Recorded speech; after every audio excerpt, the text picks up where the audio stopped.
Ladies and gentlemen, welcome back to another episode of the Two Thumbs Up podcast. Thank you guys for joining us. Today, we've got a very special guest, the guy who has been dominating the mobile scene for a while now and is definitely become one of the big names in the mobile gaming community for a bunch of different reasons. His name is Wynnsanity, and of course, my co-host Ducky is here with us as well. I believe this is episode number 5 of the Two Thumbs Up podcast. So thank you guys for joining us once again.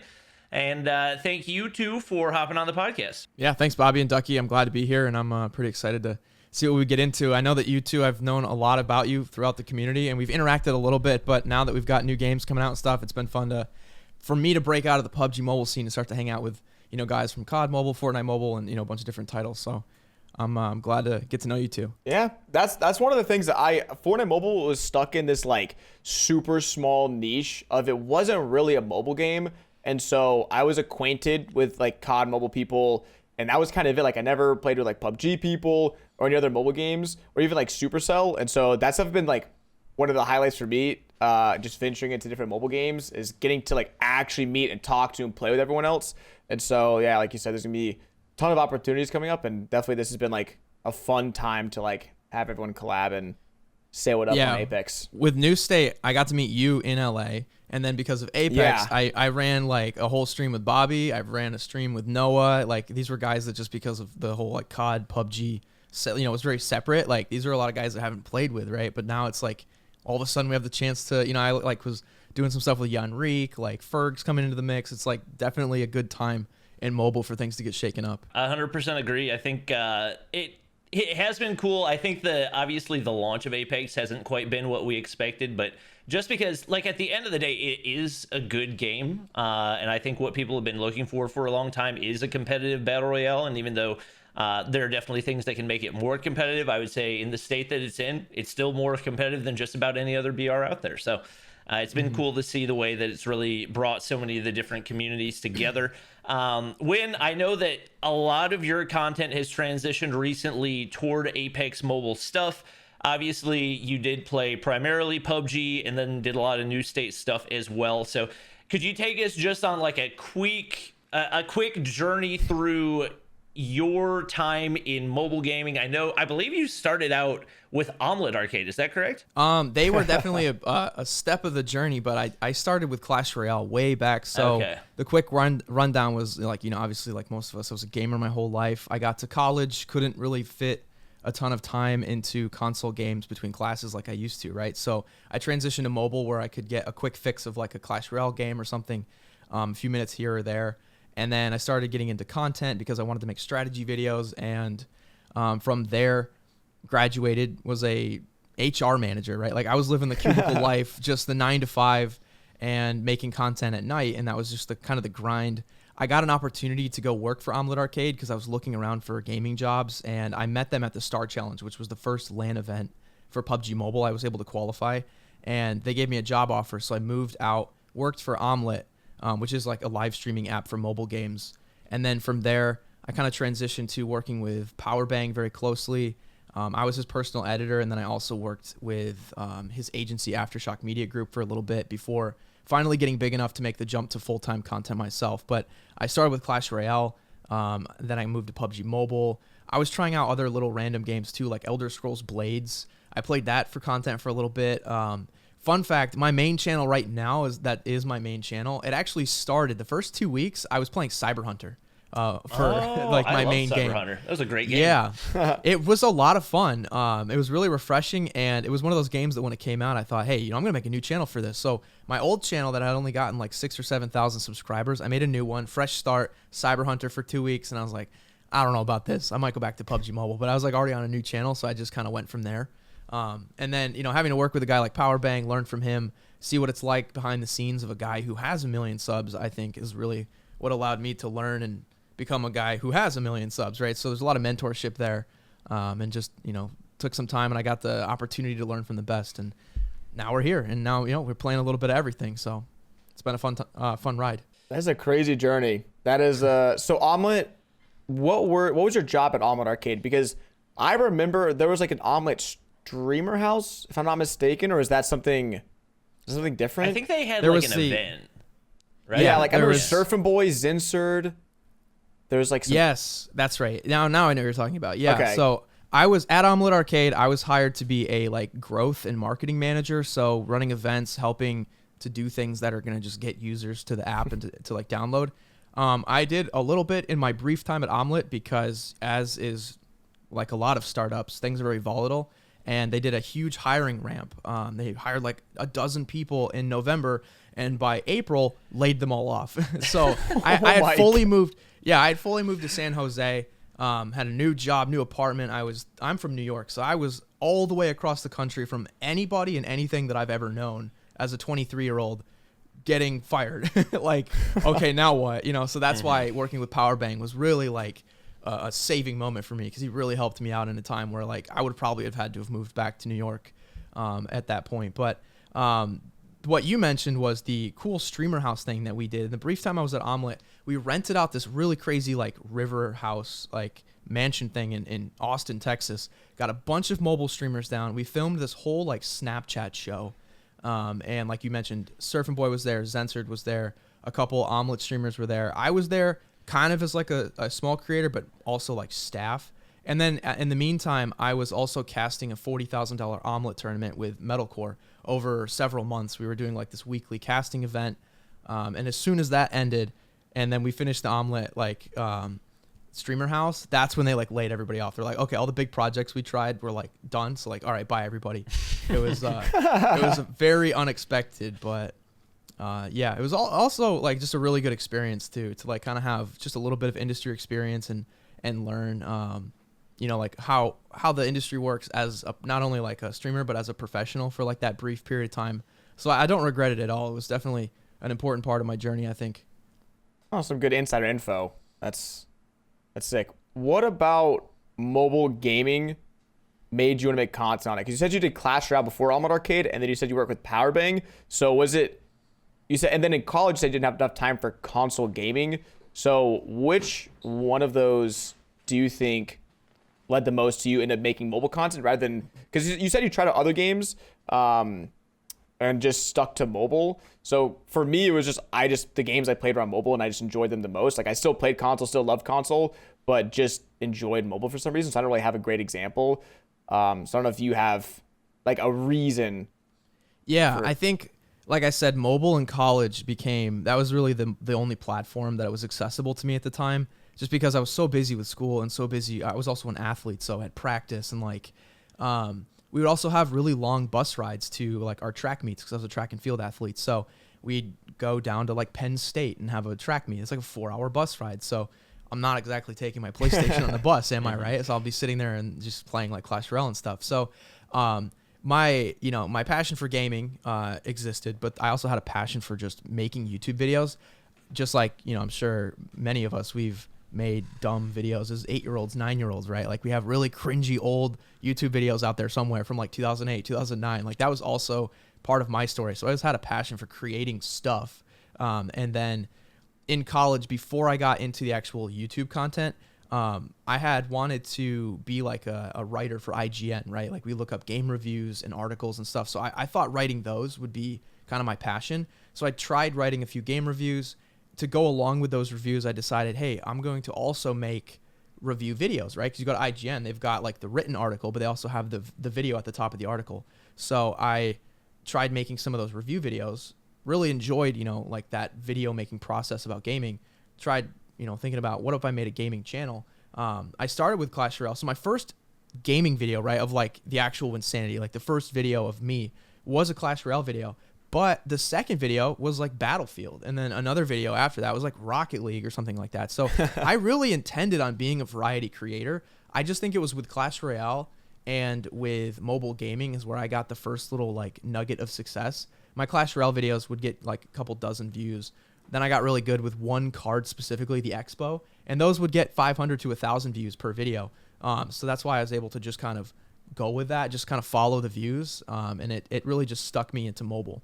But I had become a fan of PC PUBG, and I'd play with my buddies after work. So when PUBG Mobile came out, and I'm kind of a mobile YouTuber, it seemed to make sense, and that was a game that I really enjoyed. And just from day one till now, I've just played PUBG Mobile. Yeah, it just kind of happened. Like you said, it just followed the views, which, okay, sounds kind of bad, like on the outside, but that's what I did. That's what you got to do to make it on YouTube. Yeah.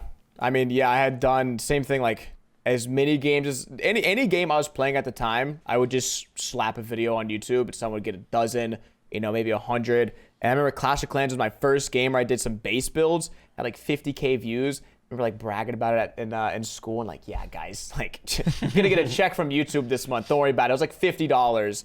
And they're like, you got paid from YouTube? I was like, yeah, I got paid from YouTube. Don't worry about it. So, but you didn't mention 100 Thieves and all of this, but that was a very big step, or like, I guess, chapter in your content career. Like I followed that pretty heavily and was rooting along to see a mobile gamer get signed to an organization as prestigious as 100 Thieves. So if you could just give like a brief synopsis of like, what was your mindset going into it? What did you want to achieve? And then afterwards, what transpired? Because that's a very interesting story. I think that really almost no one could tell other than you.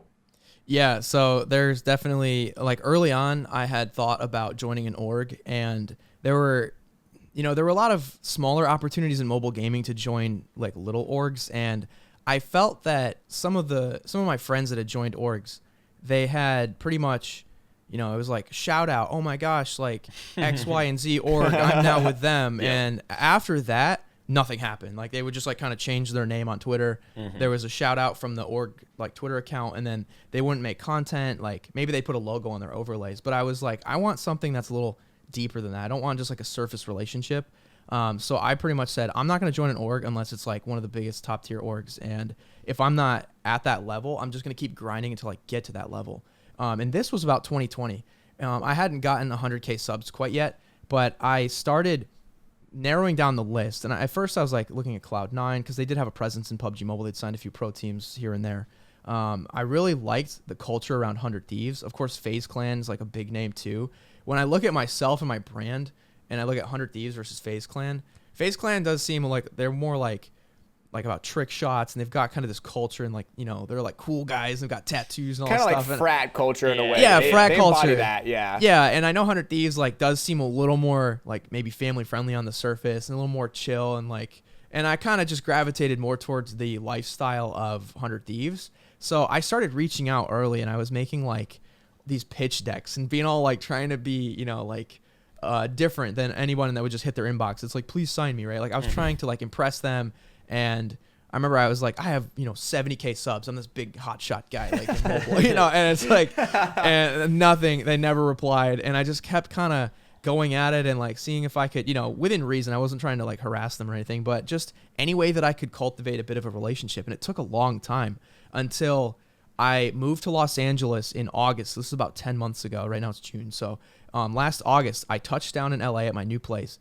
A week after, like, I'm still waiting for my stuff to arrive, boxes and everything. I'm unpacking. And they're like, we've got an intern thing. We're going to, like, find new people. And looking at JHB, who's, like, their intern, so to speak, but he's become so popular, he's quite literally one of their talent now, right? Mm-hmm. He's like a streamer pretty much for them. Yep. So I figured, hey, I could probably go on the same track. Like, I'll do whatever they want to be an intern, but I can hopefully rise up through the ranks and stuff. So I tried to do some crazy ideas that I knew that could not get ignored, right? Like, I knew they were going to get hundreds or thousands of submissions. So I thought, like, what is something that I can do that quite literally they can not see it, right? Mm-hmm. So I got a 12-foot box truck. I like rush order printed a 12-foot banner. I was designing this thing in Photoshop, and the file was so large that it would like crash my computer trying to save and stuff. And I printed it, and it said, "Your next intern." And I had actually was just about to hit 1 million subs. Like I was about to hit it the next week. So I like kind of Photoshopped myself with a gold play button, like in anticipation. And it was like all coming together, right? Because I'm also trying to plan like hitting 1 million subs like that week. I parked the box truck like at 4 a.m.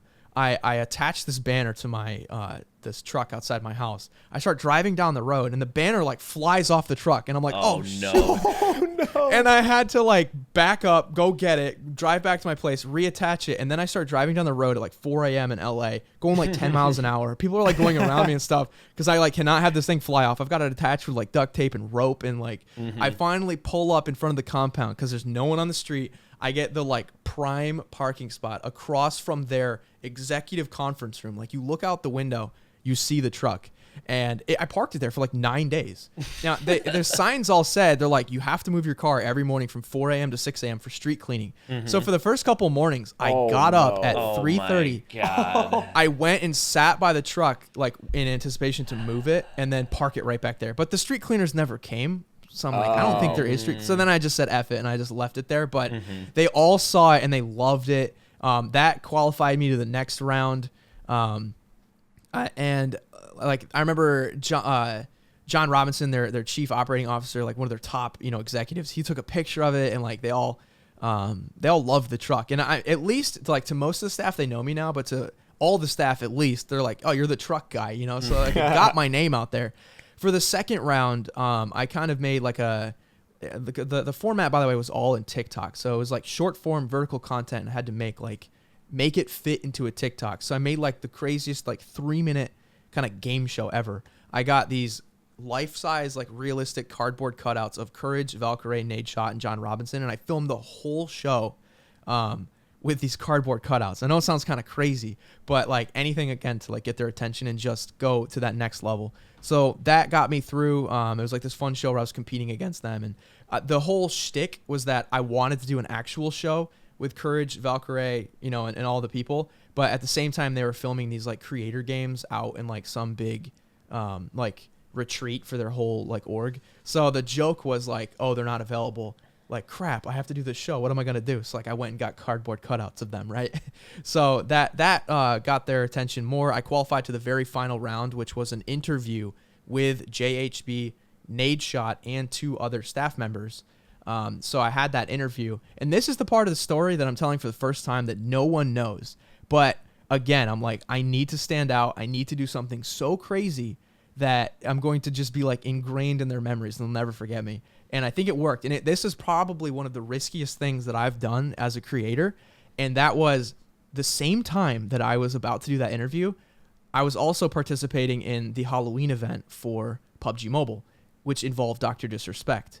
And we had all been sent the realistic Dr. Disrespect costumes, the vest, the wig, the sunglasses, the fake mustache, all of it, you name it. So I was like, what if, call me crazy, what if I go into my interview with Nadeshot dressed as Dr. Disrespect? And everyone that I ran the idea by was like, you're insane. Why would you waste an opportunity like that? Like, you need to be professional. And I was like, no, you don't understand. I'm like, they're gonna, because they had asked if they could film my interview just in case I make it, and they wanted to have that footage as part of my story. So I did it. I actually wired it up so that I could blast Doc's intro song through my mic, like into the Zoom call as I like turned in my chair and was Doc. And Nadeshot was like, what the fuck? He's like, you're insane, man. And he's like, hats off to you. And they loved it so much that they actually called John Robinson in the room, made me put all my stuff on. They're like, do it again. So it actually worked out, and it got their attention for sure. So they told me, they're like, we want to work with you. It's great. We love everything you've done. And they brought me around for their intern like announcement video, because they told me I was too qualified. They're like, look, we're actually looking for like staff interns. We're like, we do see you have 1 million subscribers and like a very successful channel. Like, are you sure you want to like be a staff member? And I was like, well, maybe we can figure something out. So we were in the process of doing that. But then as like time went on, I don't think that they're like that interested in mobile. So unfortunately, the sad ending of the story is that nothing is like, I guess, materialized in an official capacity. But, for me, I really just wanted to get my name out there. The organization, they know me. Like when I went to their pop-up for their new merch, like they all said hi to me. It was great. They had actually involved me in a video with a bunch of Fortnite pros. You might know them, Ducky. I know, like I play with Mr. Savage.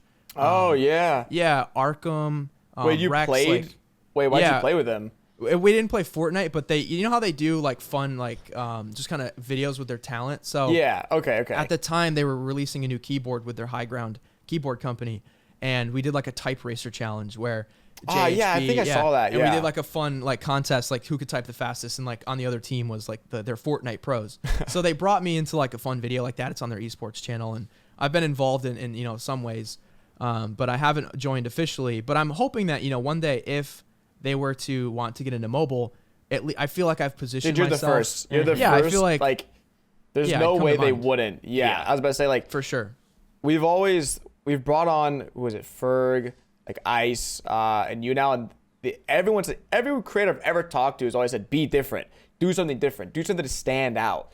And I don't think a lot of people take that, like, they take it too literally of like, oh, I gotta just do something like, or maybe it's just they interpret it the wrong way. Like the way you interpreted that of like, do something different, like it might be risky. Everyone I talked to said, don't do that, you're gonna look like an idiot. And then you hop on a call and everyone loves it. Like if you don't take those risks, you would have been another dude in a suit or a button up, sure, looking professional, and they would have been like, oh, I think I remember that guy. But that's like an ingrained, I mean, you said you wanted to ingrain yourself in their memories, and that's like, I would have not had the guts to do that. I'll tell you right now, I would have never had the guts. Even if everyone said yes, even that would have been too chicken to do it. So that's the definition of doing something different, and it worked. So hope 100 Thieves hops into mobile, and then you'll just hope to see you tweet out, join 100 Thieves, coming soon. Yeah, no, that would definitely be a really awesome goal. Even though I think I haven't been successful at it, like I gave it my all, and I did the truck, we did the show, I did like the interview with them. Part of me moving to LA, I won't lie, like 100 Thieves was a big reason. If you want to join something, you have to give it your all, and it's easy for me to be like, hey, if you're looking for a guy in mobile who has like, a decent following, who also lives like 10 minutes down the road, like make it as easy as possible. Like eventually I'd hope that it just makes sense. And they're like, yeah, this is like a no brainer. Like they don't have to move me or fly me in. Like I position myself here, strategically to hopefully one day be a good asset for them. But as I've kind of uncovered by living here, there's actually other huge orgs that are just down the road. Like TSM is actually 10 minutes down the road the other way. And I had no idea. They've got like some giant $50 million facility and stuff. So I'm hoping that, as I continue to grow, maybe one day it will just make sense. But, to answer the org question, I do want to have an in-person presence with an org. I'd love to be in their content. So that's why I'm kind of narrowing my list to orgs that are just in LA right now. I mean, there's a lot though, right? Like FaZe, Yeah. TSM, you just said, 100 Thieves. Yeah. Yeah, I think it's you've definitely had one of the faster blowups in mobile, I would say, and I think a lot of that is attributed just to your hard work and looking at the algorithm, talking about like what you did with 100 Thieves, going above and beyond and just doing what nobody else would expect. And then obviously you actually tweeted out, I believe earlier this month, that you have now an opportunity to work alongside Mr. Beast in some capacity. So obviously he tweeted out a while ago, basically he had an idea to invest in social media influencers. But basically like, I'm not going to say I had this idea before Mr. Beast, but I had thought about a while ago. It's like, what if I went up to a creator with like 10,000 subscribers and was like, I'll give you kind of like Shark Tank, basically. And so you announced that you're partnering with his company, Creative Juice. Is there anything you can tell us about that, what that looks like for you? Is there a capacity in which you are working with Mr. Beast? Is it mainly just the staff there? And kind of what that looks like for you? Yeah, so I don't want to like say I work with Mr. Beast or that, I'm on calls with Jimmy every week. That's certainly not the case. However, the relationship there is that, like you pointed out, Mr. Beast had an idea. He's a rich guy. I think we all know that. And he partnered with several very prominent individuals and created a firm called Creative Juice. So what Creative Juice does is they have a bunch of money and they invest in creators such as myself that they feel like would make promising investments. They give us like lump sums of money. And then the relationship there is that I now have like a deal with them where I actually give them back a portion of my AdSense over, the next 2 years, 3 years, whatever it is, for them obviously to recoup their investment. They're not just giving out free money. But the cool idea is that now, like, instead of me having to save maybe for like a cool idea I had, now it's like, hey, Juice has provided the funds for me to start getting to work and doing cool things immediately, right? Like kind of getting that upfront money. It's almost like getting a mortgage. Instead of saving for a house, like the bank will help you out, give you the money now, and then you pay them back over time. So it's a cool way for Creative Juice to, accelerate the growth of creators such as myself. And they also are very knowledgeable because the firm works and is guided by people like Mr. Beast. Like we can get some really good inside like tips and stuff. I know like one cool perk, we've worked with guys like Patty Galloway, who's a really well-known strategic guy in YouTube. He consults with guys like Mr. Beast and Preston Plays and some of the biggest names. and they really help us refine our content. Like we can bounce ideas off other creators. So it's almost like an org in a way without like, the esports like aspect, but there's like cool events, like they mentor, they provide funds. They also provide like banking just for any creator to go sign up for banking if you want. Like if you're an LLC and you want to kind of separate your personal from like professional banking. Yeah, they do a ton of cool stuff. Like they helped me set up an LLC. Like on the business side of things, I blew up so fast. Like you said, Bobby, like I never really had like an LLC or like a lot of this stuff like set up. So Creative Juice like helped me with that. So it is like linked with Mr. Beast in a way, but unfortunately I can't say that, I've talked with him and I've met him and stuff. He might be aware. You could say it. Come on. But, that was a really, really cool opportunity. My relationship with Juice is a little unique as well, because as I was getting to know them, they're here in LA too, which I do want to say, to everybody that thinks I'm crazy for moving to LA, yes, it's expensive, but by being able to be, within very close proximity to TSM, to 100 Thieves, to Creative Juice, like when they're like, hey, we're in LA, like, would you want to get dinner sometime? I'm like, of course, I can do that. I'm literally 5 minutes away. So yes, it's expensive, but I kind of made the decision at this point in my life to instead just like buy a house and settle and like save and, like make a financially smart decision. I guess it was a little more risky, but I said, I'm going to go rent an apartment in LA, which is crazy expensive, but like throw myself into the industry where I can like be very close proximity to like these opportunities and stuff. And Juice was a cool thing that kind of came about that. Cause when they asked if like I'd be down to meet them, I was like, yeah, I live like right here. Let's do it. And a cool part about the story is that as I met them and we had dinner, obviously I'm going to bring my girlfriend to dinner. They start talking to her too at dinner and they're like, holy crap, you're really accomplished and smart. Like, do you want a job? So now she works there actually as a full-time employee. So that's awesome. Yeah, like kind of a cool little, happy ending to that story there. But yeah, that investment is really cool. I actually went with a smaller investment just because at the time they reached out to me. I wasn't like needing anything, but I thought, I could do a little something with this. And I also just I accepted the investment also to get access to all these perks, to work, with like their mentors and to kind of learn from their whole network of creators that are much bigger than myself. Like I'm always down to learn and like ask questions. And I just wanted the ability to be able to do that. So I kind of accepted the investment just to kind of get into their little fold, into their family, right? But I haven't regretted it at all. It's been super cool. And yeah, that was definitely a fun little thing to see in my inbox. I thought it was too good to be true. A company is reaching out and they're like, hello, Wynnsanity, congrats on all your success. Like, we provide investments and we'd love to give you money. I'm like, this has like, gotta be a scam, dude. Yeah, but so which link do I click on to have you steal all my passwords? Come on. Exactly. Yeah, no, but they were so nice and it was so legit and I really couldn't believe it. And, it's been a really cool opportunity. I was going to ask, so I guess there was no like Shark Tank pitch. If they reach out to you, you didn't have to be like, hello, Creative Juice. My name is Wynnsanity. Today, I'm seeking $50,000 for 50% of my YouTube channel. Yeah, exactly. You didn't have to do that. They were like, dude, just take our money.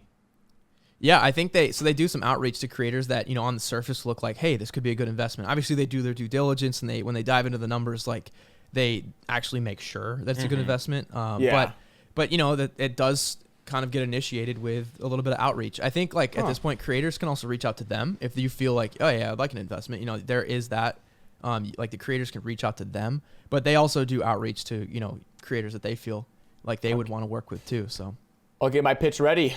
I'll get started. That's right. So one thing about your just channel content is like there's a theme. There's a consistent theme going on here. Like going above and beyond, even where it may not be required. And I just gotta ask, why is your setup so good? There hands down is not a person in the mobile community with a better setup. And usually it's the opposite, where mobile players have typically pretty bad setups. It's just so easy to create content on a phone where you don't need the face cam, the lighting, the this, the that. But you've done that on like 2 setups and have a custom studio.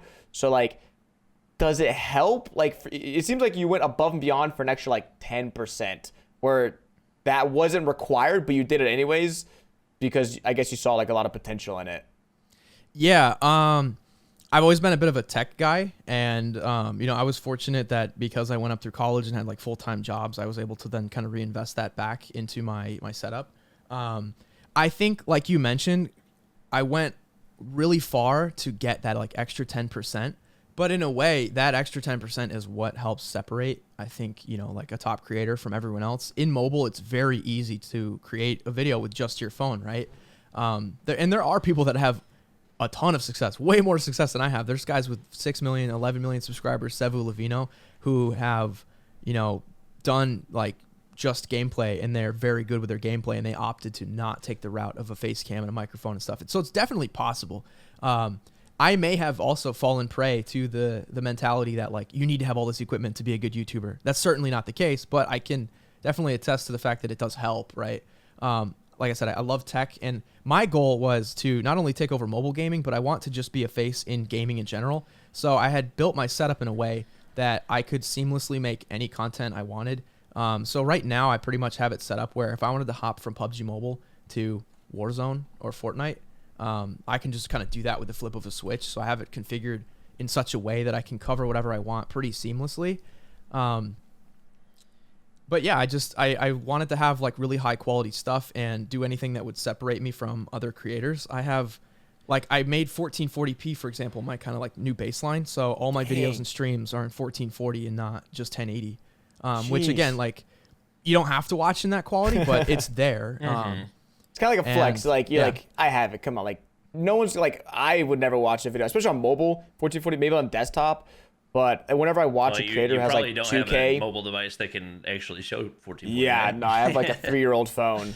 But it's always like, it's just like I respect those people who go above and beyond. Like MKBHD has like 4 AK videos or like Linus Tech Tips. Like they don't have to. And realistically, there's a minute percentage of people who actually will do it.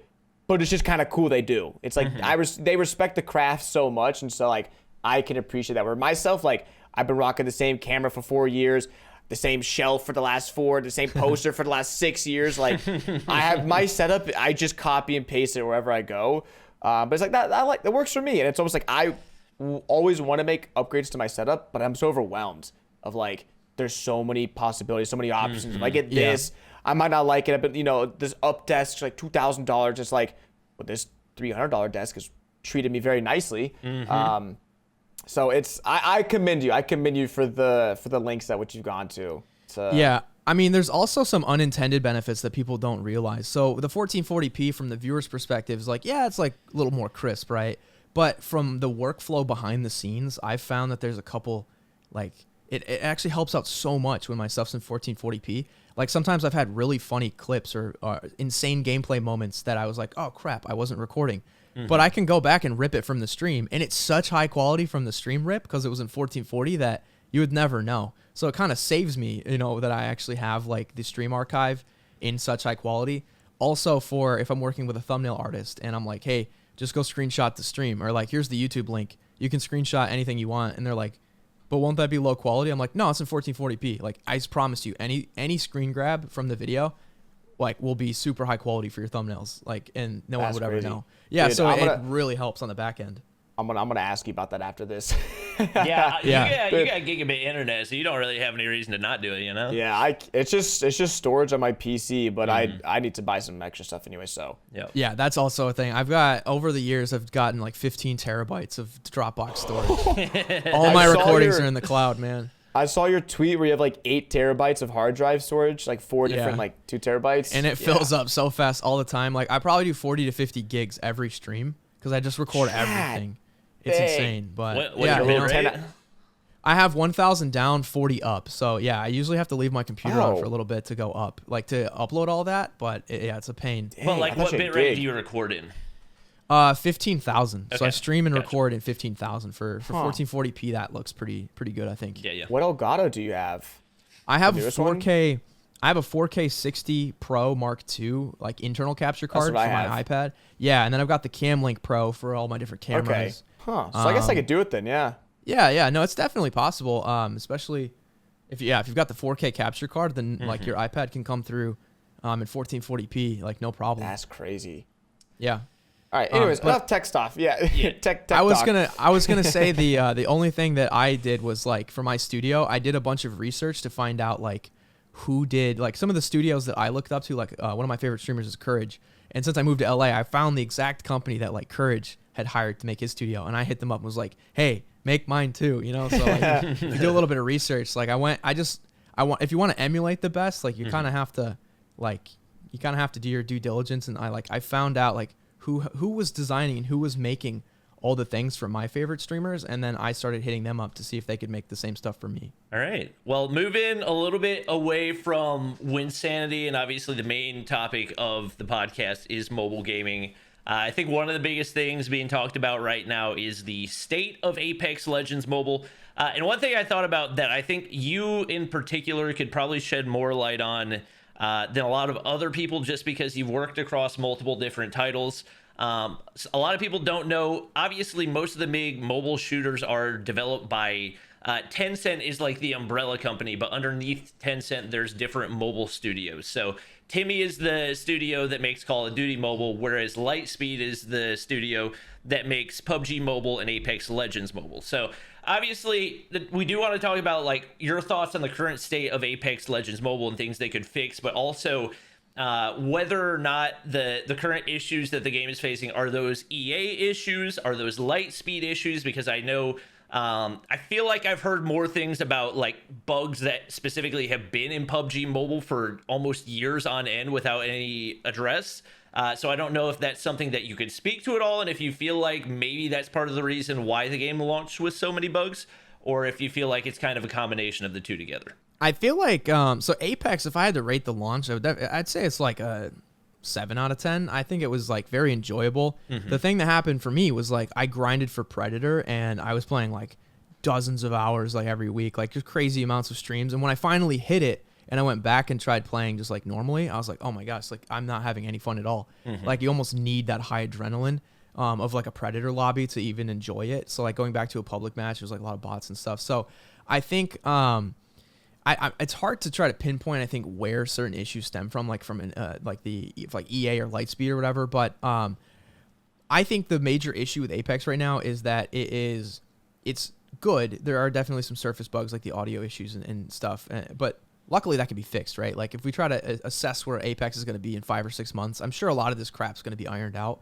I think the biggest issue is just kind of a lack of content. I got really burnt out on one map, like one mode, and I was really excited to play Kings Canyon, right? It was in soft launch. It ran really well, like in soft launch, and I'm like, this map's good to go. What's holding back? You know, like where is it? So I think maybe that's an EA thing where they have, you know, notoriously limited the amount of content on release. So, you know, maybe we'll get Kings Canyon in an update or two, and it's going to be this like huge update. But I kind of subscribe to the mentality of like, hey, if the map's done and it works and it's good to go, like why is it not in the game? We already played on it. Yeah, why is it not here? You know, so I feel like maybe they felt like they could launch with just World's Edge and just kind of a bare bones experience, and then kind of give us like the new map is like, hey, here's a huge update. But I'm like, come on, guys, the map's done. Like, release it and maybe, you know, develop new stuff. Yep. Someone actually asked me about that today, and I'll vouch for EA on one point of like a lot of people are probably being introduced to the Apex Mobile or Apex franchise for the first time, and giving them 2 maps, so they have to learn all the drop spots, all the nooks and crannies of the map, and like it's a lot easier to do that on 1 new map than 2 new maps. So that's my only like. That's maybe, true. It's maybe I think why they they could didn't just release play. it. They could just play the, like, even if there's 2 available and you're like, I'm just gonna stick to World's Edge for now. But it at least gives those of us who are like, you know, we go so hard on a new mobile game, like, you know, more than the casual. It at least gives us something to do. I think the way Apex on PC works, maybe it's just a specific mode, but they rotate the maps every 2 hours. Yeah, it's for ranked. So. Oh wow. Oh, okay. So public, you can just choose. I believe so. I'm not 100%, but yeah, I'm pretty sure. Okay, never mind. Yeah. I don't know. I think right now one of the biggest issues for Apex is like, number one, obviously it's not super optimized for low end devices. I don't really knock them for that. I do think that I think they're doing a good job of pushing the edge for mobile gaming. And I think like as far as like what mobile games are capable of, Apex is definitely up there as one of the highest capability side of things. But because they are pulling from such a smaller player pool than so many other games that are more optimized for lower end devices, I think it's that much more important to not have a split community. And then on the other side, like I would almost prefer, like you talked about, having Kings Canyon. I kind of would prefer to have 2 different BR maps off the start, and maybe not having TDMs, arenas, TPP lobbies, like all these different ways that you split up the player base that make it so there are fewer and fewer real players in each individual lobby. I think there's just so many things that they're doing right now that are really thinning out the player base. And the more you thin out the player base, the more bored people are going to get, which thins out the player base even more. So I think it's like a cycle that the game's going through right now that it is almost, I'm not going to say it's killing itself because obviously it's in the initial launch. We saw the same thing with Apex on PC. Like they had a big launch and then they didn't sustain content very well. And so the numbers dropped off and then they've regained it, obviously a pretty significant amount, especially over the past year. But I think right now, one of the biggest things that they need to do is find ways to reunify the player base rather than continuing to split it off just in the name of giving people more options of different things to play. Yeah, I agree. And I think with Lightspeed having developed this as well as PUBG Mobile, that is kind of a common theme that also plagues PUBG Mobile.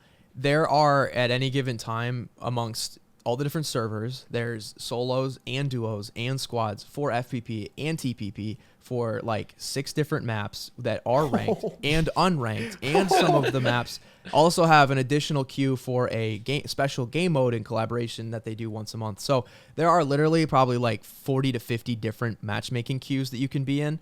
But then we get like lobbies with, there's a substantial amount of bots and you're like, and I would personally just love it if they'd consolidate it down to just a few different queues and fewer bots, right? Like we all are asking for more real player opponents. And I've heard from some of my Predator friends that they would try to queue snipe their other Predator friends. Like they're like, not, not to be malicious, but they're like, hey man, like I'm going to match. And then you like Ducky and Bobby, you guys match too. See if we get in the same lobby and you guys match at the same time. You get put in different lobbies that are filled with bots. And it's like, match together, for real people. Why are you not matching people together, but then giving bots? So I don't think it's like a player count issue. It could just be an issue of they're trying to like hold our hands too much and new players, like give them bots for a fun experience. I don't disagree that bots are like, I think bots are important because if you truly had 60 player lobbies that ranged from gold players up to Predators, the golds are going to get stomped, right? Yeah, they're not going to very long. Yeah, and they're not going to put up much of a fight anyway. So look, I'm not calling gold players bots, but if you just substitute them for bots, a Predator's probably going to steamroll them anyway, Yeah. So I think it kind of helps negate kind of the negative experience that low rank players would have if you just substitute in the bots, because the Predators are going to steamroll them anyway. That's fine, but having like majority bot lobbies is not good for anyone because you do end up getting players that get up into Diamond and Master who really should not be up there, right? Yeah. It's just who plays the game more and who farms bots more.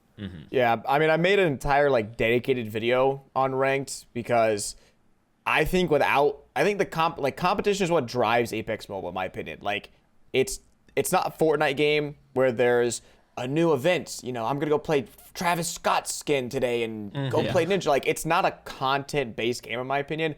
It's a competitive-based game. It's there so people can improve their skill, kill other people, get their wins, flex their wins, and that's like the core of the game. And like Bobby said, they're not intentionally killing off their game, but a lot of their systems have negative feedback loops where you reach a higher rank as a Predator and your lobbies are filled with more bots, so they're less competitive. And if they're less competitive, you're either going to go play scrims, which is drawing more higher skilled players out of the lobbies, which makes them less competitive, or you're just going to quit the game, which makes them less competitive. So there's just a lot of loops and systems in the game right now that are making things less competitive. And I think they really need to attend to those before worrying. Like, the glitches are, like you said, they're surface level, they can be fixed, but like I don't want to see another Wraith $250 draw in the store when the lobbies are just not competitive, when the same bot team is dropping on me at my same drop spot every game. Like, dog. And it's like, all right, dude, I'm gonna kill them and get 1 point per kill. Yeah, right. There's no point pushing anymore. Point pushing has evolved or devolved into who can rat the most and who can win the most, which isn't point pushing. It's like you said, who could play the most. So it's just, I've honestly just been playing PUBG these last few days, and it's been a blast. Like, the lobbies have been getting slowly better from what I can tell, but still there's some lobbies like today where I was playing for 2 hours. Like, okay, I'm going to go play like some TPP but play FPP because I just want to. I've been doing that. Yeah, I jumped really into. I jumped into a TPP lobby playing FPP just because I wanted to get into a platinum lobby to try to start grinding badges. Yeah. But I'm master lobby on FPP. Like, I'm probably not going to drop 20 kills in that. So let me go do it in TPP. But if I go into any public matches, unfortunately, I will say, like, the most recent one I played, I had 18 kills. My teammate had 19, and another teammate had 9. So if you do the math, that's like 45 to 50 of the 60 that we killed. So I've been queuing up with some masters and pubs though. Like, I'll be honest, I don't think it was real players. I did that too, Ducky, but I'm pretty sure there's stream snipers whenever it happened because I play off stream and I literally don't see a single good player in pubs. I don't know, dude. I've had some, like, yesterday I had a pretty crazy 6K in pub where it was just nonstop capital action. No, there are some lobbies where it's like, okay, dude, let's wrap this up. They're all bots. But then there's some, they're just so randomized. Like, it's not consistent. And so you put yourself in the shoes of a casual, and they only have an hour to play, and they don't want to spend 30 minutes playing bot lobbies. Like, there's just so many factors of, like, let's up the skill. I don't need my, some people need their handheld. That's just, like, that's fine. But when you're level 95 and you're Predator rank and Master rank, the game should be able to be like, all right, this dude's pretty goated. Let's give him let's give him some real players. And, like, if you're level 95, you're fine with queue times. Like, I keep saying that, like, a 2-3 minute queue time, that's fine. Just right. We all would match longer just to get. I'm like, take the extra. That also is a problem with PUBG Mobile, is that I would have bots in my lobbies, yet it would match instantly. I'm like, what? Like, how are you finding? But then it's not finding them. I'm like, I'd rather wait like 10 seconds, even 15 seconds to just get a couple more real people in there. I think the biggest issue with Apex Mobile, and this is nothing wrong with the game, it's just when I look at my own content, some of the videos that have gotten me the most success are like shorts or funny moments or funny clips. I definitely take a more comedic approach instead of a, like, I'm a pro player approach. And with Apex, I was like, I gotta sweat. I gotta, like, communicate with teammates. Like, I wasn't going into matches. Not a lot of funny moments. Yeah, not a lot of funny moments are happening in Apex. So I was having a hard time integrating it into my content, where, like, I would flip on a PUBG Mobile stream and I can get, like, funny shorts, like, the entire time. I don't know if, and I had a similar issue with New State too, and I'm not sure if it's because these are the games that are really only optimized for, like, high-end devices. So everyone playing has a high-end device. They're sweats. They're really good. There aren't really those moments to, like, mess around with a noob or, like, troll somebody like there are in PUBG Mobile. So, it does speak to that optimization thing that you talked about, which is, like, if it's optimized for low-end devices, I don't know, maybe there's a correlation there where I can get kind of funnier content. But for those games that are not, and it's really only, like, the latest and greatest iPads and phones, everybody seems to be so good in their sweats, right? But then the player base is small, so we have a lot more bots. I mean, I had the same thing in Fortnite, but there was a lot of funny moments I could snag in that game. But I think that was a really poorly optimized game for low-end devices. Like, they just chopped it off at the low end. They're like, yo, you guys can't even play. And even at the low-end devices, even like iPhone 8s and like 10s were kind of struggling towards the later bit. And I think it just, like, that's more of a content game. You don't have to have good skill to enjoy the game, but if you don't have skill in Apex, you're not gonna have fun. And so I think it's more of just, like, the mindset and the approach the game has taken that leads to a lack of funny moments. Like, I've really enjoyed, like, solo squatting, just pubs and rank, because it's like, I can, like you said, I could take a breath. I don't have to be comms, he's over here, he's cracked, he's 140, and, like, constantly on the lookout for a pred team. Because while that's fun, it gets a bit old, and it's also like, well, half the teams I run into aren't even preds. So it's like, I have to turn on and off this mentality of, like, okay, I can sweat, and then I take a second to chill and read chat. But no, I can't, because there's another pred. Oh, it's a bot team. Just kidding, it's a bot team. Yeah, exactly. I would get lulled into this false sense of, like, just chilled out, because I'd kill a couple bot teams, look at chat, and then it's like, all of a sudden you're like, oh crap, like, that's a real team on the hill. Okay, like, and you have to quickly get back into this, like, pro mentality, because you get lulled into this false sense of, like, security, just kind of stomping some bots. Yeah, and it's funny, the one thing we actually haven't talked about, we talked about Apex for like 10 minutes. No one mentioned b-hopping, and I just want to say, like, that needs to be taken out of the game. At first I liked Keep it it. in the game. No. So. Keep it in. I am too. Oh, I am too, but listen, take it, like, I keep saying, while it's here, bro. Yeah, dude, if I see some little Wraith hip hopping across the map, what am I going to do? What am I going to say? Oh, that's fine. I'm not going to do it. dude, sign me up. Let me B-hop all day. I don't care. But when the game, I liked it at first, but I feel like it is. It needs to get. It's so stupid. Like, it's so fights. It is. When you get into a fight that's B-hopper versus B-hopper, I'm like, bro, this is just terrible. Like, it's who can get the most lucky shots, because, like, really, can you actually track someone that close? Like, no. Like, it's so hard. Yeah, and I was a little frustrated because that's the type of issue that I would like to have seen, like, a hot fix, or they had this cold snap patch to fix it. And I think, like, we've seen, I don't know if it's confirmed, but it's like some leaks and stuff. People are saying and suggesting it will be the July update.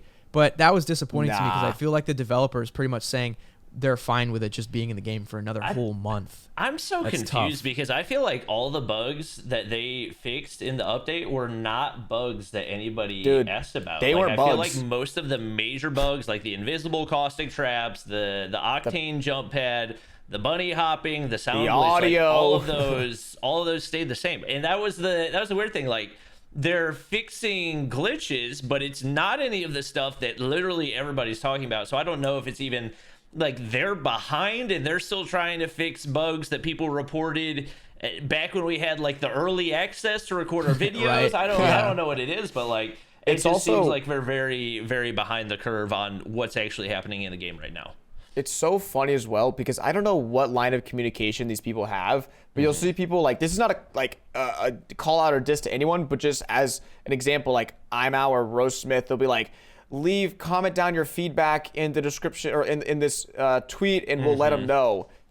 Like, what is this weird line of like, we're going to give some creators an all access pass to the devs, and I myself have never spoken to one. I don't have custom access, yet I stream the game every day. I upload every day. I'm doing as much as these guys. So it's like, what is this weird relationship where, like, I'll give them credit. They've been making content of the game for such a long time, but it's just a really weird way to approach feedback of like, either take everyone's feedback fairly and just have like a forum, or take no one's. Don't like filter it out because they might be biased towards some things, or like it's just weird. Like they're doing some things right that give us hope, and like we all can agree that the core of the game is like rock solid, like lots of potential, but they're just so all over the place. Their consistency is like non-existent right now. So I gotta have faith, because this is the only game I'm gonna be playing over the next few months.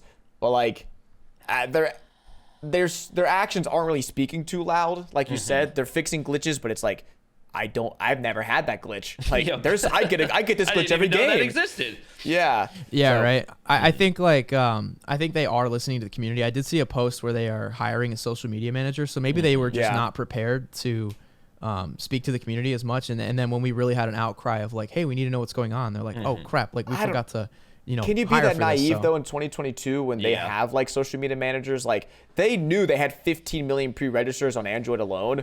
They're gonna have people who like that. I don't know.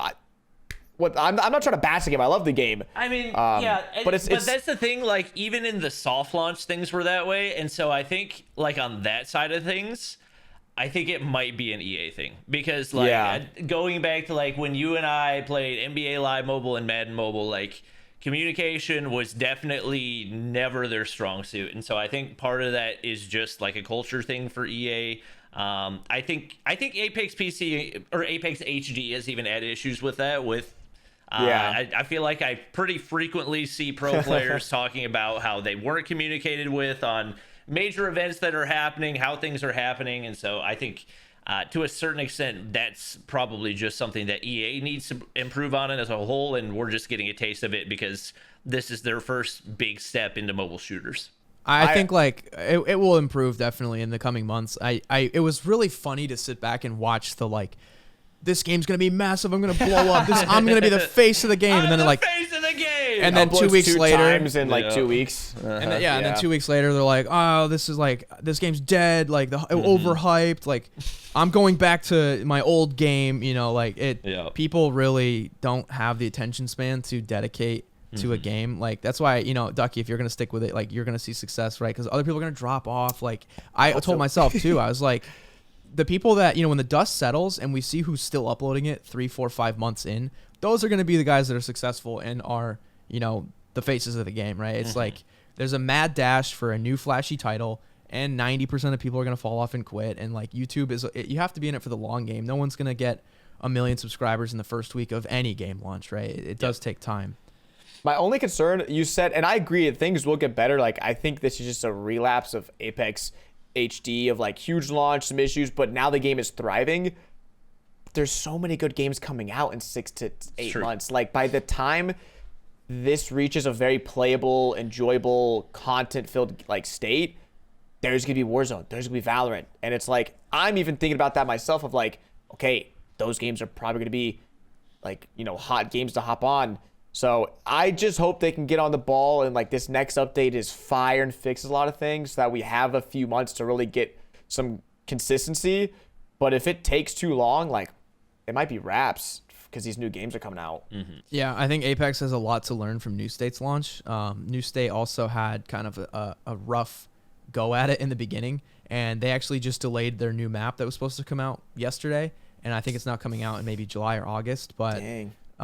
That, like, for New State, it's an interesting situation they're in, because like this is their last chance, I feel like, to really bring players back, draw some attention to their game, prove to the audience that the game runs well and is fun, and they're kind of using this new map as a chance to do that. So hopefully Apex doesn't slip into a position like that where people are kind of burnt out and it's going to take like some massive new piece of content to like bring everybody back. Yeah, I think there's just, and honestly, as mobile gamers, like, we don't even have to worry about that as much, because we can pretty much at will like pick the game that we want to play. And so we do have the Warzone mobiles on the horizon, Valorant mobile, Rogue Company mobile.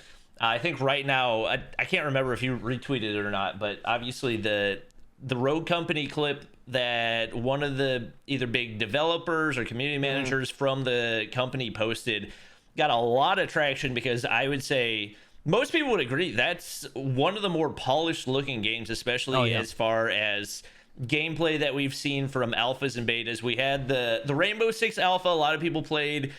It's all right. I would say not amazing. Warzone alpha, most of us have probably seen leaked gameplay at some point or another. Once again, it looks like Warzone, but it's definitely a very rough version of Warzone. And I think when you compare the Rogue Company clip that they posted yesterday to a lot of the other games that we're seeing in alpha right now, I think that's going to be one of the bigger contenders, especially when you think about how much mobile gamers love TPP. Do you feel like that's a game that could potentially rise up above some of the Apex mobiles and some of the other games, especially if it's optimized properly? Oh yeah, absolutely. So I actually played the Rogue Alpha. I like randomly got access to it. It was like, I got an email. It was like, High Res Studio has invited you to test this game. I was like, okay, cool. What's this? So I played it, and even in the alpha that I played a couple months ago, it looked just like that clip that you were mentioning. It is so polished. It runs and looks amazing, and I think like you're right to point out TPP. For as much as we all love FPP, there is just a massive portion of the mobile gaming audience that loves third person. And even when I would go check out Apex Mobile on Twitch and just kind of, peruse like all the streams, and I look at the thumbnails like kind of just where all the players were in their streams, I was seeing a lot of third person perspective thumbnails on Twitch. I know it's popular in a lot of like non-English speaking communities, like a lot of Spanish streamers were playing in TPP. So for me, Rogue, doesn't it just kind of look like a COD Mobile like multiplayer, but just like in TPP? Yeah, that's basically what it is. Yeah, like that would actually be kind of sick, and especially if it implements well, like kind of the over-the-shoulder cam and stuff, and some of the abilities, it definitely is really fun. And it could be that one dark horse game that comes out of this whole new generation of mobile games that actually rises to the top. The Warzone Mobile Alpha, it does look pretty rough. I think it's intended to look rough. My opinion is I think they're testing a lot of the mechanical stuff, like can you aim and shoot and climb a ladder and like drive a car, and then we'll figure out the textures and stuff later. Yeah. But I do think that is going to need some work based on some of the leaks and stuff that we've seen. But Rogue Company though, I know the guy DM'd me today, or he followed me back because I was like, yo, it's looking pretty good. And he was like, shoot me a DM. I was like, okay, I will. And that's something that I love to see, is not necessarily like a community manager, just being genuinely like, oh, you're interested in our game? That's cool. Let's have a chat. Because I think companies now, they know what creators can bring to the table in terms of viewership, and not even viewership, just the overall sentiment. Like I'm positively talking about the game that hasn't even come out. I've never played it, but just because some guy interacted with me on Twitter I'm talking goodly about the game. But Apex, we've all played it. I play the game every day, and we're talking down on it just because of the, that just goes to show that the way a game can like fester in the community, like the mindset, like you got to start so early on to get people hooked, because people just take whatever sentiment is popular and they just run with it.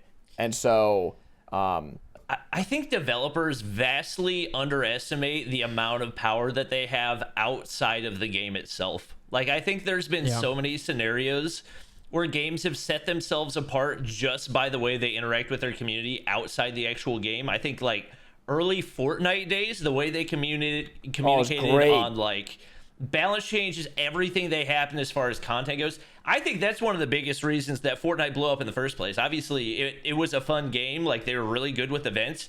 But the way that they communicated, I think, really set them apart from any other game. And I think when they stopped communicating the way that they used to, I think that's when they really lost their touch with the gaming community in general. Yeah, there was a big... I'll tell you right now, like, that was a big shift.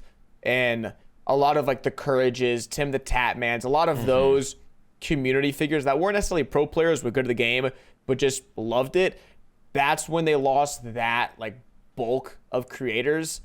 And just the only people who stuck around are people who were just dedicated to the game. And I'll tell you, I used to wake up at like 4 a.m. on the season launches just to read through the patch notes and be like, okay, this is sick, this is sick, this is sick, and then go back to bed and wake up and play later. Now you have to wake up, watch a bajillion YouTube videos to see what's new, what's in the game, what's the changes. Some things you don't even know have happened until weeks later. And so I do appreciate the Apex patch notes, though. Like, that was really nice seeing that. But still, even kind of vague. Like, I think everyone knows aim assist was buffed. They didn't say anything about it. Yeah. Some small changes. So, like you said, the way the developer can interact with their community can make or break a game. And so I do really appreciate, though.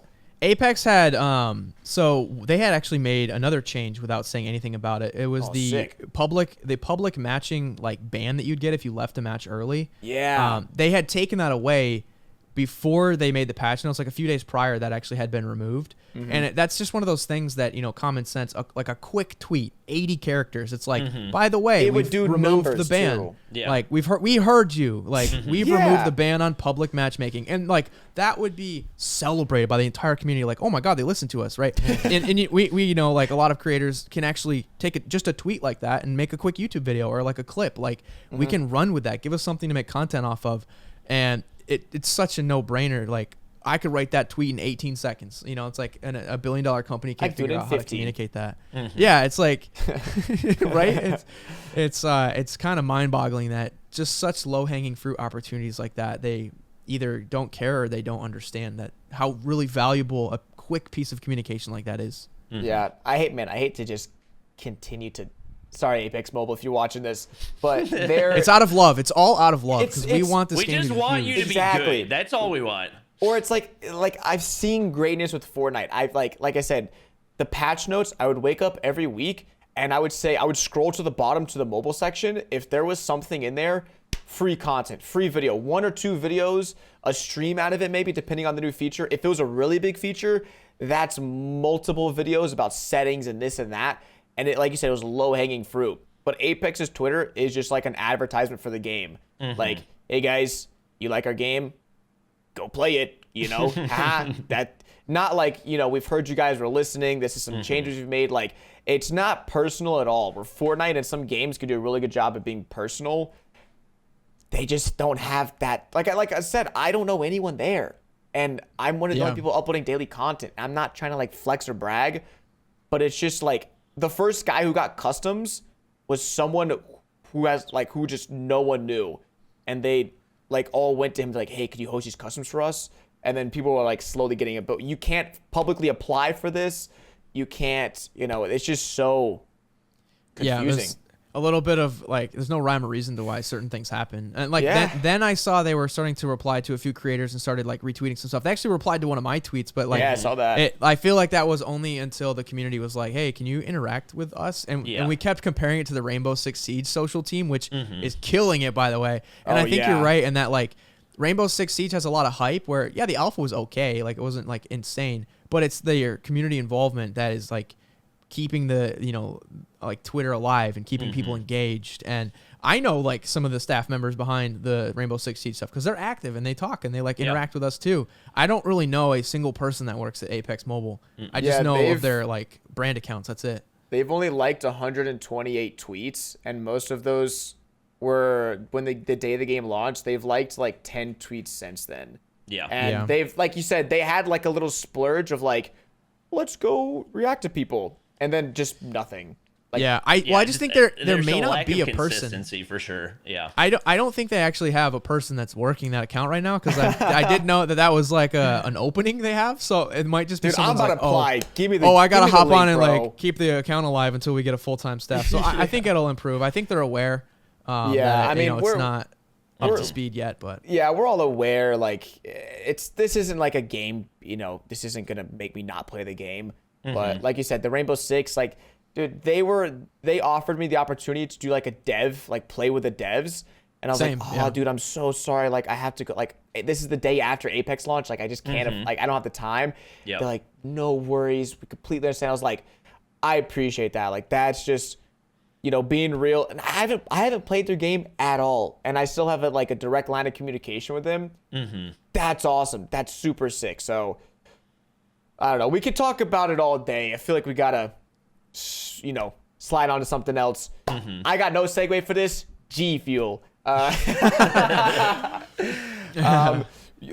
don't think we've talked a lot about partners with the people we've had on, and myself and Bobby, we haven't really talked about that a lot, but since this was just a big thing in the community yesterday, it wasn't necessarily a mobile thing, but just a gaming community thing. I've worked with G Fuel. Bobby's worked with G Fuel. You've worked with G Fuel yourself. It's just a very interesting situation. And you tweeted, I think it was like a few weeks ago that you left G Fuel, but you posted some pictures of what you had done with them. And you had gone to like a movie premiere. You were, in my mind, you were one of like the top dogs. They sent you everything. You did cool stuff with them. Whereas I was like a lower tier, like, hey, you want some tubs of G Fuel? Here you go. And so just like, and then hearing your experience before the podcast of like that interest, like it's interesting what can happen and what unfolds once something is made public. Yeah, I think like I tweeted about this yesterday, just how unfortunate it was that their entire partnerships team was essentially terminated with absolutely no warning. At that movie premiere, like some of the guys that I sat next to from G Fuel were guys that got fired in that wave of layoffs. Dang. So it is unfortunate, and like I mentioned in the beginning of the call, I have a history and like my degree is in human resources. I could not imagine just firing like 7 people at the same time over a Zoom call. Like that just violates so many like moral and ethical standards that I've learned, in the profession. It really speaks to, like the company culture, right? Like you can make good energy drinks, but dang, if you're like, treating your employees like that, I don't know if that's a brand that I would want to work with. Now, like you mentioned, my partnership had ended previously. There were some signs and some kind of writing on the wall. There were some, big name employees there that had departed. One of them was Kingdom, Anthony. He started working as a talent manager or talent director at Aftershock Media Group. Scotty, who was like their lead chief, the executive community guy, he left and is working at ELG, I think. Luminosity's like parent company, or he's like heading that whole part of the industry. So there were some notable departures, and since then, a lot of the people that when I started working with G Fuel, there were a lot of employees there that I knew had a good personal relationship with, and once they left, it kind of just became like, I don't really know anybody there. I just kind of rep G Fuel. And there was a lot of churn. A lot of partners were getting dropped. And I think what is happening is that G Fuel has become so successful. They have, aluminum canned like drinks just in thousands of 7-Elevens, Targets, Walmarts. They are quite literally a very national or international, like a ready to drink beverage brand, just like Red Bull and Monster. And you'll find them like in department stores now. That makes me believe that they don't really need a bunch of YouTubers like us to be selling tubs with codes and getting a couple $100 or thousands of dollars like worth of sales every month when they're doing millions. Like Yeah. a week in They're paying Walmart for cans. like big box retailers shelf space. Exactly. And we can go axe a few creators if we can get into a few more stores without like money instead. Yeah, I feel like they just realized, we don't need to be paying these 7 partner managers to manage, dozens or hundreds of YouTubers. So I mean, I will say it's funny. I'll say whatever. One of the guys who was fired was my partner manager, but it was also funny because a few months before that, it was another partner manager who now works at a different company. And I think they're doing pretty well and like successful in their own right. And then I was like, I've just been like passed along from person to person to person. And then now this guy was fired and he didn't, I didn't message him. He didn't message me. So at least right now, if I didn't have this other like happenstance contact, I would just be confused. I would not know who to contact if I'm still in G Fuel, what's going on. And like, we just talked about it so much about like the relationship with the community, and it seems like in one blow they just kind of lost the trust of a lot of people, even creators. Like I saw another creator who was like, yeah, I just submitted my request for dismissal, and I did the same thing. I was already in the process of leaving, and now I had to go through another person to talk about leaving. And it's like, it used to be G Fuel was my like grail of a partnership. Same. When it's like, oh yeah. When I was grown up watching like the FaZe G Fuel house, when I was like, man, that'd be so cool to have a little powder beverage drink work with me. And I applied so many times to be a part of them, and it was last year, a year and a half ago. Like I just got the partnership, and by then I was like, this is cool. Not as cool as it would have been a few years prior. Yeah. And it's crazy how much like I grinded for G Fuel, dude. I can't tell you how many times. So on LinkedIn I saw the same Scotty guy. I sent him a request. I was like, hey man, I want to work with G Fuel, and I posted under his he made a comment that was like, hey, this was way back in the day when they just started doing cans. He said, hey, like our cans are here. And I remember commenting, I was like, this is so cool. Would you guys ever partner with small creators that have like 5K subs? Because I literally only had 5K subs. And then I went back to that same post every couple of months, and I was like, what about 10K? What about 20K? That. Yeah, I was like very persistent until I got to about 50 or 60K. Anthony had just started working Kingdom. He had just started working at G Fuel. He signed me finally because I put out a tweet that was like, what's it going to take, G Fuel? Because I showed, I was like 5K, 10K, 20K, 30K, 50K, 60K. And then they finally partnered with me. And then I was partnered with them all the way up through like 1.2 million. And I grinded so hard to get them as a brand. And then when I left, they were just like, we don't want to work with you anymore. See ya. Yeah. And I was like, well, wait, can we renegotiate? Or like, can I just be an affiliate? No. Oh, okay. Bye. Like I'm like, when I saw they cut FaZe Clan or FaZe Clan left, I'm like, well, damn, there's no chance for me. Then I'm no FaZe Clan, man. That almost reminds me of Ludwig. Like that's how he was when he was switching from Twitch to YouTube. Of like, he told each streaming platform he had chose the other just to see what they were going to say. And YouTube was like, oh man, like, you sure we can hop on one last call and try to work something out? And then Twitch was like, best of luck, man. Like, it's fun working with you. Yeah, they were like, bet, see ya. Yeah, no, exactly. Like, appreciate the 300K subs in the month you got us. And so that's, it's crazy. I don't think creators or these brands, they don't realize like how much we like being treated like human beings. Like, yes, we can get paid or a paycheck. But another notable story, just like Ludwig, was Sakuno, who is like one of the biggest streamers, right? They misspelled his name. They misspelled his name in the email, and he was like, are you freaking kidding me? Like, you can't even, like, you're treating one of your biggest streamers in the platform history like a random like little affiliate. That like, I don't think they realize how much we value just being treated like people, Yeah, just talk to us, Yeah. I don't know if you guys saw the tweet that I put in the group chat. Yeah, I saw that. There's like potentially even more to the G Fuel thing than just the fact that they abruptly let people go, but supposedly like an executive used derogatory remarks in a call, and the people that complained to HR after the call are the ones that got fired. So that's not like 100% confirmed, but it's from Jake Lucky, who's a relatively reliable reporter whenever it comes to esports stuff. So it could very well be that there ends up being like big lawsuits, especially if they're like banning people from their chat. I heard that too. Yeah, you can't even ask. Yeah, those were like G Fuel partners. He was like, "Yo, dude, what's like that was my partner who just got, or like my manager just got fired. What do I do? Yeah. Get banned, kid. Like people with check marks in the Twitch chat, like verified big streamers are getting banned in the G Fuel. Hey, like all I can say is don't fire your whole staff and then go have a community stream that we're trying to be all like all happy. Cancel the community stream. Yeah. It's I think that at the end of the day, like big brands have to recognize the importance of how they're viewed in the community, and it does come down to more than just numbers. So all right, I mean, we've talked about it a lot of new games coming out. You've been a variety man yourself. I would consider a variety man. Have a lot of experience in different titles.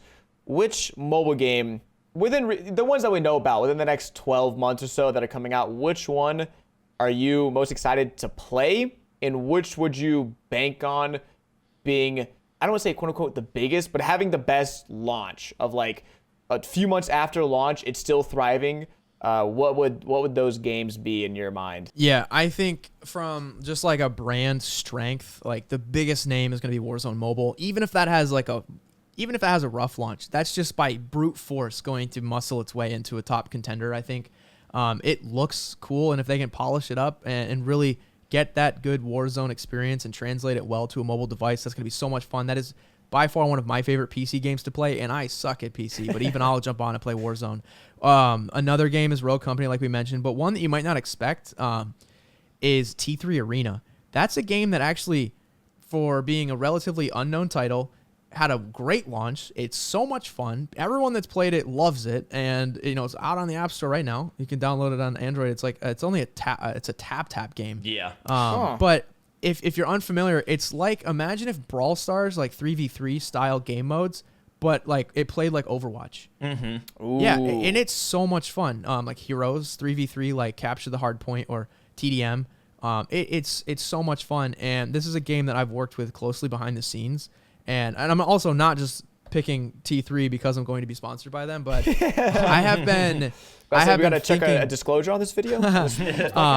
I have been like mulling over the idea for many years of if I had another channel that was dedicated to a new game. And finally, I was able to like kind of take the plunge, and I'm doing a partnership with T3 Arena to literally make like a whole new channel where I play T3 Arena a couple times a week and stuff. And I'm really excited about it because even though it is in a sponsored capacity, like the game is so good, I don't think it's gonna feel like sponsored content. Like this is gonna be the type of game that I would have wanted to cover on my own anyway. I don't know if it would have fit well into like my BR content, but I'm excited to like after all these years of grinding BR games, like I kind of have a new opportunity to cover a new game, which is just going to be fresh and keep me, motivated as a creator. But that's a game that if we look at like what's launched well in the last few months, like that one is one like the best of the best. They did it so right. It runs so well. Yeah, I did a sponsored video for them, and I actually, like, even before I posted the sponsored video, I had people in my comments, like, telling me, hey, Bobby, you should, like, check out T3 Arena. And so I was like, I'm really impressed, because even in the comments, like, most of the time when you do a dedicated video for a new game, everybody's like, we hate new games. But everybody's like, wow, that actually looks really fun. So it's definitely... Yeah. I don't know if they're going to have the budget to maybe do the numbers that a lot of these bigger Tencent titles are going to do, but I think especially relative to what they're working with right now, it definitely has a pretty high ceiling. Yeah, I think like, not every game needs to be like a Tencent level. We spend $1 billion and make 10 billion. There's nothing wrong with being a game that just spends $1 million and takes 10 million. Like that's not a big deal. I think as long as they are successful, but. That game, the sponsored videos I did for it literally performed just as well, if not better, than like my normal content. Like people loved it, and because it's new crazy. And there's so much search traffic, even though it was a sponsored video, it started getting like recommended as like people are searching T3, and then it would like show our videos. Like it was actually quite genius how T3 was able to do a little bit of marketing with not a massive launch, but they got enough word out and they hit just the creators that like would make a difference. That like the game it's been a ton of fun. And it's actually one of the few games that I actually enjoy to play more on a phone than a tablet. Like it runs super well, and it's actually geared for phone like quite well. Yeah. I just did the comparison T3. I was just interested in the search volume because I had seen both of your videos, but I didn't know it was such like a great game. It's only at 3 search volume on YouTube traffic compared to Apex's mobile 28 for the United States. So just, I mean, but that's crazy that there's so much positive feedback on a game that has 10% of the traffic when you think about it like that. Like that, I mean, all it takes is word of mouth. I mean, you told me I'm probably going to go watch your videos after this just to see what it's like, if I might be interested in playing it, because I have free time. You know, I play games in my free time occasionally. So that might be a game. That's why I'm excited to like do a new channel, because like you said, it might not be as popular right now, so it would be hard to make the jump to making a whole new channel. But then being able to partner with a developer and like have the support to do that kind of frees up the like, you know, the ability for me to worry about like, is this going to be successful or not, because they're going to come in and help me. So all I have to do is focus on having fun and making the best videos possible. So for me, it's almost like being a new creator again. You know, it's like a kind of a way to start over and try something new. But also be able to work with the developer like behind the scenes, like while doing it. That's honestly what I'm most excited for, even though it's already out, but like in the next 12 months to see where that game goes for sure. And then for any other titles I can think of. What about Val Mobile? Dude, I'm so bullish on Val Mobile, and no one's I'm not like, a Valorant fan. I really don't like it, if I'm being honest. I don't find it fun. I don't know why. It's a personal preference, but CSGO and Valorant, I don't find those enjoyable. I've never played it, but I do enjoy watching it.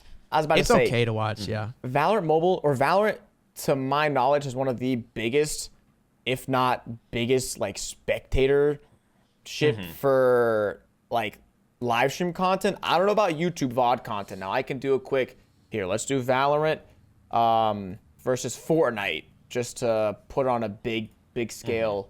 Well, Valorant's at a 2 on YouTube. This is United States. Let's go worldwide, but that's not good compared to Fortnite's. Worldwide, I feel like it's really popular. I know a lot of 12 compared to Fortnite's 42, and this is right after a season launch. So you're looking at like a third of the popularity. That's on YouTube, but on Twitch though, I know they regularly pull 500,000 to 700,000 viewers, and so crazy, I think that Valorant Mobile will be what Apex Mobile is trying to be, like the competitive mobile shooter. I think optimization, it's going to be optimized pretty well. I mean, when you have smaller maps like a Call of Duty small size map, it's a lot easier to optimize and run on a lower end device than a massive BR map, right? So they have an advantage there. And I think even from a PC perspective, they're optimized very well for low end PCs too. I think it's been popular worldwide because it doesn't take a crazy rig to run Valorant on like low graphics. So they have that going for them too. So if they can have everyone I've talked to is just like, dude, we like, sure, whatever. Like, I mean, it's also so individualized. Like you said, you don't like playing Valorant. I like it, but I'm not a PC shooter, so I'm just not too good at it. But whereas BRs are almost so universal that you can't, it's almost like you just have to hate the BR genre as a whole if you're gonna not like a specific game. So I don't know. I'm gonna play it. I'm gonna see the interest because I think it almost has that like mature player base that like would. Never mind. That's backwards. The mobile player base is younger. Yeah. Okay. All right. Never mind. Valorant's wraps. It's GG's. I just feel like it's You go ahead. No, I was gonna say I just feel like it's just harder for me again, like with Apex, with my content style and like funnier content. I don't really see Valorant as like producing that for me. It's very sweaty. It's very like I never found an interest or why it was entertaining to just like peek around corners and like constantly hold like edges in hallways and wait for a dude to step out. Like I want to be running and gunning and sliding and like, kill streaks and like put up big numbers and not like, oh, I got 1 kill that round. Okay, let me wait let me wait 2 minutes for the next round to start while I buy my gun and then now I'm gonna go down here and like. So it's only like 30 seconds, man. It's not that bad. I know, but I felt like I'm kidding. What is a whole game lasts? What, like 20, 30 minutes? And you they're like 40, 50 minutes. And you only get like 20 kills or something. That's the biggest thing for both Rainbow Six Mobile and Valorant Mobile is going to be figuring out how to cater their game to the attention span of the mobile audience. Because one of my biggest complaints for Rainbow Six Mobile is it was like best out of 3 rounds. So I would play the game for like a maximum of 5 minutes, and I was probably spending 7 or 8 minutes just on loading screens, getting into lobbies, picking characters and all that. And so I think like the toughest thing for games like that are so intensive on how well you know the game, how well you know angles, how well you can strategize going into individual rounds, is finding a way to make that game palatable to the mobile audience that, like you said, just wants to hop in the action. They want to shoot. They don't want to have to sit around and there's figure out not going to be any and angles held in Valorant. Right? Mobile gaming too, I feel like maybe it's a stereotype, but mobile gamers are more likely to be the type of person, I think, that like if you're once your team goes down, you quit. So I'm like, if I'm in a high level Valorant lobby and it's like what 5v5 or 6v6, then all of a sudden like 2 of my teammates quit. I feel like that's gonna start happening way more frequently. You know, if you get an AFK, like in those type of game modes, if you get an AFK, like your team is done. You know. Even my Apex ranked games today, just a few hours before, there would be these kids. They go down. Oh yeah, res me. I don't res them. They back out. Yeah, like, dude, exactly. I'm sorry, you're not good, man. Just get better. Nah, that's a good point, though. I haven't, like I said, I haven't played Rainbow Six, but maybe it's just I just think the Valorant community won't like crap on the game that much. But then again, Valorant's a pretty toxic community, so we'll see. Yeah. That's my one pick that I think is gonna do good, but maybe I should uninvest a little bit in that and invest some of my interest in like Warzone Mobile. I think on the streaming side, Valorant would do well. I don't think it's going to do much on the video side of things, just because, like we talked about, the nature of the game, where you can't. If you want to play the game and it not look like you're going up against a bunch of bots, then you have to be tryharding the entire time. Yeah. So I think that's going to be the challenge of it, but. Once again, that's the challenge a lot of these games face as they do move to the mobile platform. Is it's a very different audience. They have different things that they want. A lot of them just want to be able to sit down and have fun and not be able to try hard. So I think it's going to be fun to watch how each of the different games find different ways to cater, different strengths and ways to optimize and reach different portions of the audience as well, with different optimization being big factors for so many of these games. But that's actually going to wrap up this episode of the podcast. We are an hour and a half in, so this is by far the longest podcast that we've had so far. But hopefully you guys did enjoy. Make sure to check out Wynnssanity's content. We will be linking that down in the description below. And if you want to check out the content for myself or Ducky, you guys can do that as well. Be sure to let us know down in the comments who you want to see on future episodes of the podcast as well. Would definitely love some recommendations. Noah said he'll be on the 100th episode of the podcast, so we got to get to cranking them out if we're going to. We got a gap to fill. Yeah, we just got to start doing 2-a-days or something like that. But, any final comments? No, not for me. Thanks for the candid conversation, gentlemen. I appreciate it, and there's always no topics left unturned with mobile gaming. There's always stuff going on, so I appreciate it, and good luck with the podcast. Definitely 2 thumbs up for me. Hey, there you go. Love it. Thank you. All right, adios, gamers. Yeah, thank you guys for watching. We'll see you in the next one. Peace.